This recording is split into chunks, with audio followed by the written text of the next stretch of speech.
મહાનગરપાલિકાની વડી કચેરી ખાતે સ્થાયી સમિતિના અધ્યક્ષ ડોક્ટર શીતલ મિસ્ત્રીના અધ્યક્ષસ્થાને મહત્વપૂર્ણ બેઠક મળી હતી। રવિવારના દિવસે પણ વડોદરા મહાનગરપાલિકાની વડી કચેરી ખાતે સ્થાયી સમિતિના અધ્યક્ષ ડોક્ટર શીતલ મિસ્ત્રીના અધ્યક્ષસ્થાને મહત્વપૂર્ણ બેઠક મળી હતી। ભયજનક મકાનો અંગેના સર્વે આગળ શું કાર્યવાહી કરવી તે માટેની ચર્ચા આ બેઠકમાં કરવામાં આવી હતી। બેઠકમાં હવાલાના સિટી એન્જિનિયર અલ્પેશ મજુમદાર સહિત ઝોનના કાર્યપાલક એન્જિનિયરો અને એફોર્ડેબલ હાઉસિંગ ગુજરાત હાઉસિંગ બોર્ડના અધિકારીઓ હાજર રહ્યા હતા। આની સાથે સાથે ક્રિકેટર અને ટીએમસીના સાંસદ યુસુફ પઠાણના દબાણ અંગેના ચાલી રહેલા કોર્ટમાં પ્રોસિજર તેમજ અન્ય મહત્વપૂર્ણ બાબતો અંગે પણ આજની બેઠકમાં ચર્ચા કરવામાં આવી હતી। જે અંગેની માહિતી પાલિકાની સમિતિના અધ્યક્ષ ડોક્ટર શીતલ મિસ્ત્રીએ બેઠકના અંતે યુએનઆઈ મીડિયા સમક્ષ આપી હતી। વડોદરા શહેરમાં જર્જરિત આવાસ મુદ્દે ગઈકાલે બેઠક બોલાવી હતી। તમામ અધિકારીઓને અમુક ડેટા કલેક્ટ કરવાની સૂચના આપવામાં આવી હતી। રાત્રે મોડે સુધી ડેટા આવવાની શક્યતા હતી, પરંતુ કામ વધારે હોવાથી અધિકારીઓ રિક્વેસ્ટ કરી કે કાલે બપોરે ડેટા આપીશું।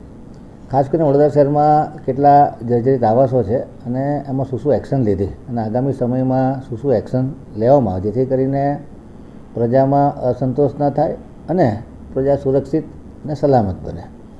એ દિશામાં કઈ રીતે કામ કરવું, લોકોને નોટિસ આપેલી છે, લોકો નોટિસનો જવાબ નથી આપતા અથવા પોતે રિપેરિંગ નથી કરતા, તો આ લોકોને કેવી રીતે એ દિશામાં વાળી શકાય એ બાબતની ચર્ચા વિચારણા કરવામાં આવી। ખાસ કરીને વડોદરા શહેરના જે અલગ અલગ સ્કીમ હેઠળ આવાસો છે, ખાસ કરીને ગુજરાત હાઉસિંગ બોર્ડના લગભગ 5182 જેટલા યુનિટ છે કે જે જર્જરિત છે, એ કેટેગરીના છે। એમાંથી વધારે જર્જરિત થયો 2109 જેટલા આવાસ છે। એમાં કઈ સ્કીમમાં માનો કે મારુતિધામમાં એક્શન લીધી, લોકોએ કન્સ્ટ્રક્શન કર્યું, આપણે એમના ગટર પાણી કાપ્યા હોય તો છોડી દીધા। એવી જ રીતે કાલે તરસાલીમાં દિવાળીપુરામાં એક નોટિસ આપવાથી લોકોએ બાંયધરી આપી અને બાંધકામ ચાલુ કરેલ છે। કોર્પોરેશન કે રાજ્ય સરકારના ગુજરાત હાઉસિંગ બોર્ડનો કોઈ આશય ગરીબોને ચોમાસામાં બેઘર કરવાનો નથી, પરંતુ જ્યારે અવારનવાર નોટિસ આપવા છતાં કોઈ જાતનું રિઝલ્ટ ન આવતું હોય તો એક સ્ટ્રિક્ટનેસ બતાડવાથી લોકો એ તરફ વળતા હોય છે અને એ સિરિયસલી કોર્પોરેશન અને ગુજરાત હાઉસિંગ બોર્ડની ઈચ્છા પણ છે કે લોકો બેઘર ના થાય, પરંતુ એમના મકાનો સુરક્ષિત બને। પોતાનું મકાન છે, પોતાની માલિકીનું મકાન છે, એનું કન્સ્ટ્રક્શન કરે, તેમાં કોર્પોરેશન કે હાઉસિંગ બોર્ડને કોઈ ફાયદો થવાનો નથી। એમના નાગરિકોને પોતાની સલામતી સુરક્ષા માટે આ નિર્ણય લેવાય છે। ગુજરાત ગ્રામ ગૃહ નિર્માણના પણ લગભગ 456 જેટલા યુનિટ છે અને એમાં પણ લગભગ 184 જેટલા યુનિટમાં વસવાટ આજની તારીખે ચાલુ છે। બાકીના 456માંથી 184માં વસવાટ ચાલુ છે, બાકીના ખાલી છે।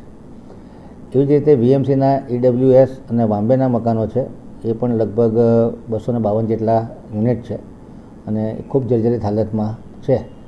આ ફક્ત એ કેટેગરીના મકાનોની વાત કરી રહ્યા છીએ આપણે। વુડાના લગભગ 720 જેટલા યુનિટ છે, આમાંથી 240 જેટલા યુનિટ છે જે ઉતારવા પાત્ર છે।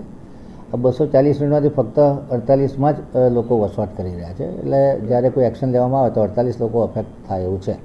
તો 48 લોકોના જે સ્કેટર ટાવરમાં જ્યારે વસવાટ હોય કે ટાવર એક ટાવર હોય એમાં 2 જણા રહેતા હોય, બીજું ટાવર એમાં 2 જણા રહેતા હોય, ત્રીજું ટાવર એમાં, તો એમાં ઘણી મુશ્કેલી આવતી હોય છે। તો હાલનું શું કરવું એ બાબતની ચર્ચા વિચારણા હતી।